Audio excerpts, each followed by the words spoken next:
আমি সিহঁতক হেল্প কৰিছোঁ মানে খুৰীমাই মামাৰ গুণ গাইছে যে অৰুণোদয়ৰ পইচা দি মামাৰ মানে যে অৰুণোদয় পইচা পাইছিল সেই পইচা দি মানে সৰুকে খুৰাই ছাতি এটা আৰু ঠেলা এখন কিনি কিনে মমৰ দোকান দিছিল আৰু তাৰ পেৰে আজি মানে আপোনালোকে দেখুৱাব পাৰে এই মস্ত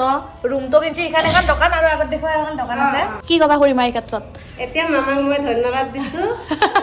ডাইৰেক্ট মামাৰ তাতে পঠাই দিবা তো ভিডিঅ'টো হিমন্ত মামা না কোনোবা বেলেগ মামা নাই হেমন্ত মামা হেমন্ত মামা হেমন্ত মামা মামি ভাল পায় না নাই হেমন্ত মামাৰ ৱাইফক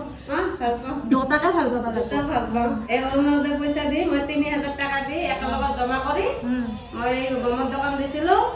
হ্যাঁ মমৰ দোকান খুৰীমাই বহুত এক্সাইটেড আমি কিसान মামে অৰুণোদয় ময়ো অৰুণোদয়কে পইচা পাই কিনে হাজবেণ্ডৰ লগত মমৰ দোকান দিবা মন আছে ইমানখিনি আগাব পাৰছো বহুত বহুত ভাল লাগছে খুৰাৰ দোকানতো আমি প্ৰথম কাষ্টমাৰ আছিলো প্ৰথমতে আমি মানে ভাবছিলো বা কেম্পত মমৰ দোকান দিছে ফাৰ্ষ্ট খুৰাই দিছিল না ময়ো এনেকে বিয়াৰ পিছত অৰুণোদয় খুলিম অৰুণোদয় পইচা পালে মানুহৰ লগত ফুচকাৰ দোকান দিম দি কিনে এনে দোকান এখন খাই কি দিম